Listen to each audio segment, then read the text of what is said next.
तो hello everyone, कैसे हो आप सभी लोग। आई होप यार सभी लोग एकदम बढ़िया होगे और वेल आगे भी बढ़िया ही रहना। तो चलो अब बिना ज्यादा देरी करे अपने एपिसोड को जल्दी से स्टार्ट कर लेते हैं। और एपिसोड की स्टार्टिंग में अपना फ्रांसिस अभी भी स्क्रॉल को पढ़ते हुए बताता है ये कभी एरिथ और इस कॉन्टिनेंट का सबसे बड़ा मॉन्स्टर बेस हुआ करता था और पिछली बार मॉन्स्टर टाइड से डिस्ट्रॉय होने के बाद ड्वाइट सिटी एरिथ में सबसे बड़ा मॉन्स्टर बेस बन गया है। एरिथ की गवर्नमेंट जिसे ड्वाइट सिटी के स्ट्रॉन्ग डिफेंस सिस्टम पर प्राउड हुआ करता था, उसे सिटी पर मॉन्स्टर्स के अटैक होने के बाद शेम फील होने लगा था। ये तो बहुत ज्यादा इम्पोर्टेंट मैटर था और फेलियर को बिल्कुल भी डिनाई नहीं किया जा सकता था। दैट्स वाई उन्होंने मेरे फादर को इतने ज्यादा हैवी सेंटेंसेस दिए थे। एंड यहाँ पर ये सब कुछ बातें सुनने के बाद कमांडर बोलते हैं हार्ली के पास्ट और कॉन्ट्रीब्यूशंस को कंसिडर करते हुए वो उस तरीके के सेंटेंस बिल्कुल भी डिजर्व नहीं करते थे, लेकिन फिर भी ड्वाइट सिटी में मॉन्स्टर टाइड ने लोगों को बहुत ज्यादा इम्पैक्ट किया था, जिसकी वजह से उन्हें किसी न किसी को तो पनिश करना ही था। और फिर वापस से अपना फ्रांसिस बोलता है ड्वाइट मॉन्स्टर लायर एक काफी ज्यादा डेंजरस प्लेस है और एक ग्रैंड लेवल के वॉरियर के लिए भी एक्सेस करना काफी ज्यादा चैलेंजिंग है, लेकिन सच में मैंने ये एक्सपेक्ट नहीं किया था। मेरे फादर उस प्लेस पर अपनी इनोसेंस प्रूव करने के लिए एविडेंस छोड़ेंगे, लेकिन उसके बाद फिर यहाँ पर कमांडर फ्रांसिस को बताते हैं जो भी प्लेस सबसे ज्यादा डेंजरस होती है वही प्लेस सबसे ज्यादा सेफेस्ट भी है। और हार्ले ने मेंशन किया था कि तुम्हारी मदर ने वो प्लेस बनाई है जहाँ पर उसका एविडेंस स्टोर किया गया है और एक बार क्लोज होने के बाद सिर्फ तुम ही एंट्रेंस को ओपन कर सकते हो, जिसकी वजह से वो एक सेफ प्लेस बन जाता है। और एक्चुअली अब मुझे लगता है कि तुम जानते हो कि मेरे कहने का क्या मतलब है। जिसके बाद फिर अपना फ्रांसिस स्क्रॉल को बंद करते हुए बोलता है हाँ ठीक है मैं समझ गया, लेकिन फ्रांसिस क्या तुम ये जानते हो कि आखिरकार मैंने तुम्हें अभी क्यों टेस्ट किया? क्योंकि जो लोग भी ड्वाइट मॉन्स्टर के लायर को एक्सप्लोर करना चाहते हैं उनको स्ट्रॉन्ग बनना होगा।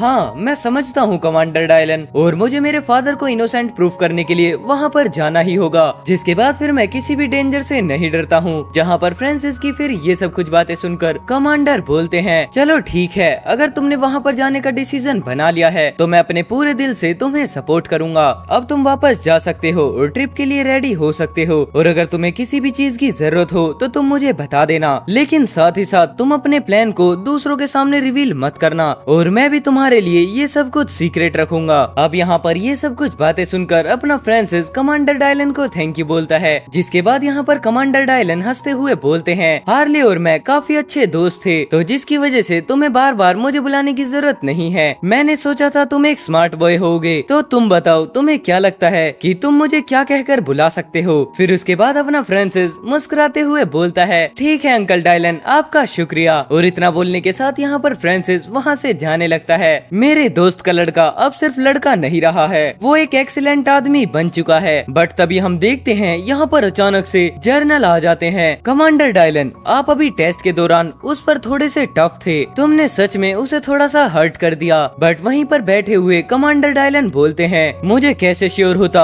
कि वो जॉब के लिए एकदम बढ़िया है अगर मैं उस पर टफ नहीं होता तो। और साथ ही साथ प्लस में मैं पर्सनली ये नहीं चाहता था कि वो ड्वाइट मॉन्स्टर लायर के अंदर जाए, क्योंकि ये सच में काफी ज्यादा रिस्की है। मैं उसके बेटे की लाइफ को बिल्कुल भी रिस्क में नहीं डालता अगर लोग उस प्लेस को इनिशिएट कर सकते तो। और फिर इतना सुनने के बाद यहाँ पर जर्नल भी बोलते हैं हाँ वो हार्ले का बेटा है और उसकी वो ड्यूटी है कि वो अपने फादर की इनोसेंसी को प्रूव करे, और हमने ये सब कुछ अपने फ्रेंड और ओल्ड टाइम के शेख के लिए किया है। वेल मिलिट्री स्कूल को छोड़ने के बाद कुछ मिनट के अंदर ही काफी सारी चीजें चेंज हो गई। जिसके बाद फिर कमांडर डायलन अपनी उसी फोटो फ्रेम को सोचते हुए बोलते हैं कुछ टाइम पहले सब कुछ चेंज हो गया और हम कभी भी स्कूल के टाइम जैसे गुड टाइम में वापस नहीं जा सकते। बट कमांडर मैंने इस यंग मैन जैसा ब्रिलियंट आज तक कभी भी नहीं देखा, मुझे इस पर पूरा भरोसा है। और वहीं पर कमांडर बोलते हैं हाँ काश वो जिंदा होती अपने बेटे को इतना ज्यादा ब्रिलियंट देखने के लिए, लेकिन ये काफी ज्यादा शेम वाली बात है। एंड वेल फिर उसके बाद यहाँ पर अपना सीन शिफ्ट होता है पूरे एक हफ्ते बाद, जहाँ पर हम देखते हैं अपने फ्रांसिस के घर को, बल्कि नहीं आलीशान घर को। एंड वहीं पर घर के अंदर बैठा होता है फ्रांसिस अपने बैग को पैक कर। जिसके बाद फिर हमारी एक नजर वॉरियर सिस्टम पर भी पड़ती है, जहाँ पर सभी के सभी एट्रीब्यूट्स काफी अच्छे से ग्रो कर चुके हैं। मेरे एट्रीब्यूट पॉइंट लास्ट वीक फिर से इंक्रीज हुए। मेरी बॉडी ने जरूर से स्टार सीड्स को पूरी तरीके से एब्जॉर्व कर लिया होगा जो मैंने लिए थे, और अब मेरे पास जो कुछ भी है उससे मैं शायद से ड्वाइट मॉन्स्टर के लायर के अंदर सरवाइव कर सकता हूँ अगर मैं यहाँ पर डिस्ट्रिक्टली एक्ट करूँ तो। ठीक है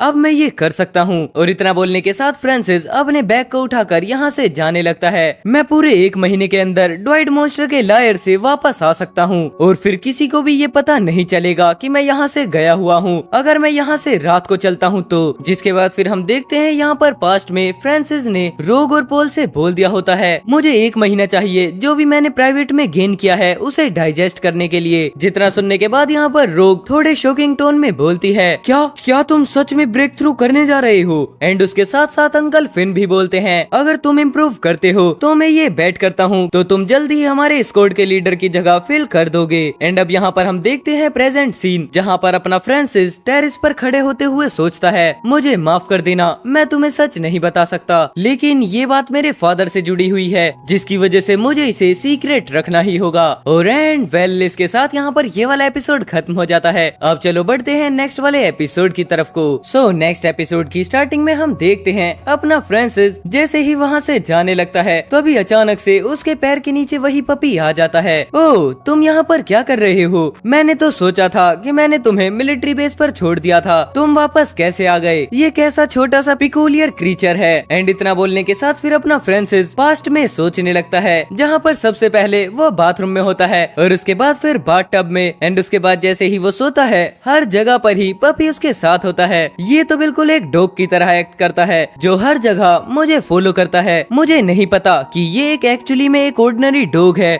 या फिर एक पिकुलियर बीस्ट, लेकिन फिर भी ये काफी क्लिंजी है। बट तुम समझो तुम मेरे साथ नहीं जा सकते क्योंकि मैं जिस प्लेस पर जा रहा हूँ वो काफी ज्यादा डेंजरस है। और इतना बोलने के साथ फ्रांसिस पपी को सहलाने लगता है लेकिन तभी पपी अचानक से आवाजें निकालने लगता है। ओह तो इसका मतलब ये ग्रे एग मुझे समझ सकता है कि आखिरकार मैंने इससे क्या कहा है। ऑल राइट तुम मेरे साथ आ सकते हो क्योंकि मैं भी तुम्हें गोल्डन सिटी में अकेले लीव करने के बाद कंफर्टेबल नहीं रहूंगा। और यहाँ पर फिर इतना सुनने के बाद वो पपी अचानक से ही फ्रांसिस के जैकेट में घुस जाता है। एंड फिर फाइनली अपना फ्रांसिस भी डायरेक्ट बिल्डिंग से जंप कर देता है। मुझे दिन होने से पहले गोल्डन सिटी को छोड़ना होगा वरना लोग मुझे जाते हुए देख सकते हैं। जिसके बाद फिर हम देखते हैं अपना फ्रांसिस यहाँ पर लाइटनिंग स्टेप का यूज करते हुए काफी ज्यादा स्पीड में वहाँ से निकल जाता है। फिर वो एक मोटर बाइक को देखते हुए बोलता है ओह हम यहाँ पर हैं, मुझे खुशी है अंकल डायलन ने मेरे लिए मोटरसाइकिल प्रिपेयर कर दी थी। और इतना बोलने के साथ फिर अपना फ्रांसिस धूम मचाले हो जाता है जहाँ पर हम देखते हैं वो काफी स्पीड में गोल्डन सिटी को क्रॉस करना स्टार्ट कर देता है। ठीक है गोल्डन सिटी मैं तुम्हें 1 महीने बाद मिलता हूँ। और फिर उसके बाद यहाँ पर फ्रांसिस ड्वाइट सिटी के अंदर आ जाता है जहाँ पर अभी रात के समय में भी चारों तरफ पिंक कलर का ऑरा फैला होता है। ड्वाइट मॉन्स्टर लायर के अंदर 5 तरीके के एरियाज हैं जैसे कि ईस्टर्न, वेस्टर्न, साउथर्न, नॉर्थर्न और साथ ही साथ में मिडल एरियाज भी। मिडल एरिया को छोड़कर बाकी सभी एरिया में ए लेवल के मॉन्स्टर्स हैं और कॉन्ट्रास्ट मिडल एरिया में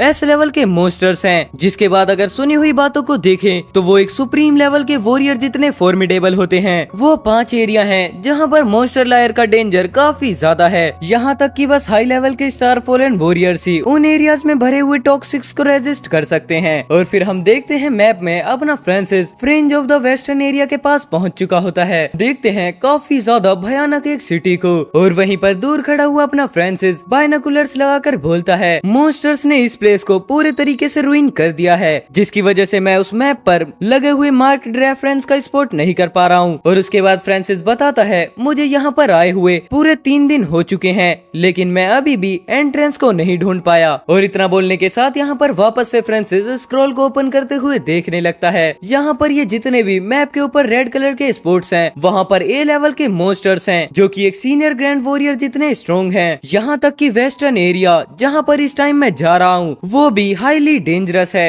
अगर मेरे पास अब सच में यहाँ पर कोई गाइडेंस नहीं हुई तो मैं काफी बड़े ट्रबल में पड़ जाऊंगा। और अगर मैं एक्सीडेंटली किसी भी ए लेवल के मॉन्स्टर की टेरिटरी में घुस गया तो मुझे नहीं लगता कि मैं वहाँ से जिंदा वापस आ पाऊंगा। बट तभी हम देखते हैं अचानक से ही फ्रांसिस के एक डिवाइस से आवाज आती है मॉन्स्टर मेफिटिस इंटेंस हो रहा है जिसकी वजह से डेंजर रेट भी इंक्रीज हो रहा है, प्लीज इस जगह को जल्दी से लीव कर दो, ये फिर से स्टार्ट हो रहा है। और अब यहाँ पर नोटिफिकेशन को सुनने के बाद फ्रांसिस जल्दी से उस जगह से भागना स्टार्ट कर देता है। दोपहर के सिर्फ 3 बज रहे हैं लेकिन मॉन्स्टर मेफिटिस काफी ज्यादा तेजी से स्प्रेड हो रहा है और अगर ये इस तरीके से नहीं रुका तो आखिरकार मैं मैप पर मार्क डेस्टिनेशंस को कैसे ढूंढ पाऊंगा। एंड फिर उसके बाद हमें यहाँ पर बताया जाता है फ्रांसिस हैवलेट ने डिस्कवर किया है कि ड्वाइट मॉन्स्टर लायर सिर्फ मॉन्स्टर की वजह से ही डेंजरस नहीं था बल्कि यहाँ पर उसका एक और रीजन भी है। ड्वाइट मॉन्स्टर लायर के मॉन्स्टर्स एक मेफिटिस रिलीज कर सकते हैं जो कि ह्यूमन बींग्स के लिए लीथल गैस है। और जैसे जैसे मॉन्स्टर मेफिटिस और रीजन में स्प्रेड होता है, ह्यूमंस के लिए ड्वाइट मॉन्स्टर के लायर को अप्रोच करना और भी ज्यादा डेंजरस हो रहा है। कुछ लोगों ने तो ये भी क्लेम किया है कि ड्वाइट मॉन्स्टर के लायर कुछ सालों में ही एरेथ का मोस्ट डेंजरस मॉन्स्टर लायर हो सकता है। एंड अब यहाँ पर ये सब कुछ बातें सोचकर फ्रांसिस भागते हुए सोच रहा होता है, मुझे जल्दी से जल्दी यहाँ से निकलना होगा। मैंने यहाँ पर आसपास एक सीक्रेट ऑर्गेनाइजेशन के बारे में सुना है जो कि मॉन्स्टर लायर्स की हंटिंग में स्पेशलाइज्ड है। उसका नाम फिर से क्या था, मैं भूल गया। लेकिन फिर भी अगर मैं उस ऑर्गेनाइजेशन से कांटेक्ट कर पाता हूँ तो शायद से मुझे मॉन्स्टर्स लायर में और भी ज्यादा डीप जाने का रास्ता मिल सकता है। बट तभी हम देखते हैं यहाँ पर अचानक से पपी आवाज करने लगता है, जिसे सुनने के बाद फ्रांसिस रुककर बोलता है, ग्रेग आखिरकार क्या हुआ, क्या तुम भूखे हो या फिर कुछ और। बट तभी हम देखते हैं यहाँ पर अपना ग्रेग एक डायरेक्शन में पॉइंट आउट करने लगता है। हे आखिरकार तुम उस डायरेक्शन में पॉइंट आउट क्यों कर रहे हो। खैर चलो छोड़ो, जल्दी से चलते हैं और एक बार चेक करते हैं। इतना बोलने के साथ फ्रांसिस उस डायरेक्शन में आगे बढ़ जाता है। क्या उस डायरेक्शन में कुछ है? मैंने कुछ भी फील नहीं किया, लेकिन फिर भी ग्रेग पिछले 3 दिनों से काफी ज्यादा एक्यूट है। जिसके बाद हम देखते हैं यहाँ पर जब अपना फ्रांसिस रास्ते में होता है तभी अचानक से उसका सामना एक मॉन्स्टर से होता है और उसे देखने के बाद फ्रांसिस बोलता है, ओह सिर्फ एक ऑर्डिनरी सा मॉन्स्टर, मैं तो बस इतना ही सोच पा रहा था। लेकिन अचानक से ग्रे ने मॉन्स्टर की ब्रीथ को सेंस किया, जिसके बाद फिर हम जल्दी से एक पेड़ के पीछे छुप गए। ग्रे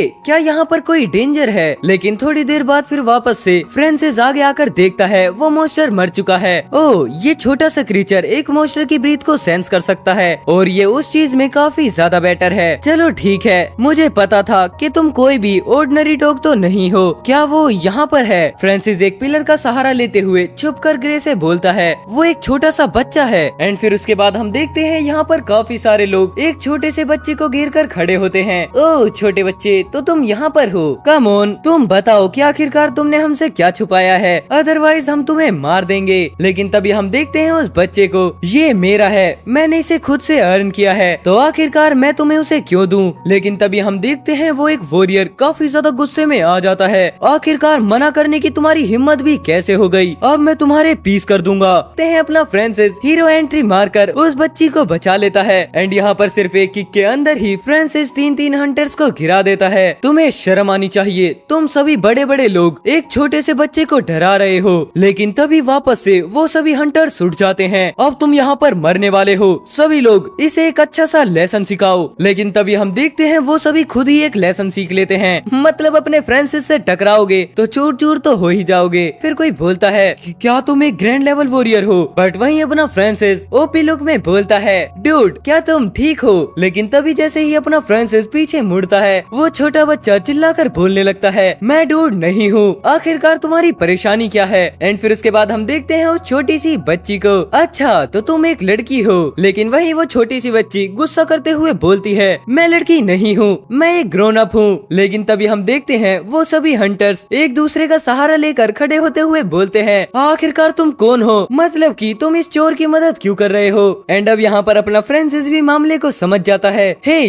क्या तुम चोर हो, मतलब कि क्या तुमने इनसे कुछ चोरी किया है। जिसके जवाब में वो लड़की गुस्सा करते हुए बोलती है, मैंने कुछ भी नहीं चुराया, वो मेरा रिवॉर्ड था, वैसे भी मैं डार्क स्टार की एक टॉप गाइड हूँ, तो तुम ही बताओ मैं उनसे क्या चुराऊंगी। एंड उसके साथ हम देखते हैं उस लड़की के हाथ पे एक अजीब सा टैटू, और उस टैटू को देखने के बाद फ्रांसिस बोलता है, ओह डार्क स्टार, मतलब कि तुम डार्क स्टार की एक मेंबर हो। जिसके बाद फिर वो लड़की अपने हाथ का टैटू छुपा लेती है। मुझे पता है तुमने मेरी मदद की है, क्योंकि जरूर से तुम्हें मुझसे कुछ न कुछ चाहिए होगा। फिर उसके बाद अपना फ्रांसिस कामली जवाब देता है, मेरे तुम्हारे लिए कोई भी बैड इंटेंशंस नहीं है। वापस से पपी निकलकर आवाज करने लगता है, मैंने कुछ एग्रेसिव सेंस किया। और इतना बोलने के साथ जैसे ही फ्रांसिस ऊपर की तरफ देखता है वहाँ से काफी ज्यादा एरोज आने स्टार्ट हो जाते हैं, जो कि डायरेक्ट अपने फ्रांसिस उस लड़की की तरफ और साथ ही साथ उन हंटर्स की तरफ आगे बढ़ जाते हैं। और तभी हम देखते हैं वहाँ पर एक काफी बड़ा विस्फोट हो जाता है। जिसके बाद हम देखते हैं काफी सारे आर्चर्स को, जो कि बोलते हैं मिशन कंप्लीट हो गया है, टारगेट को एलिमिनेट कर दिया गया है, जो कि दूसरी तरफ बात करती है,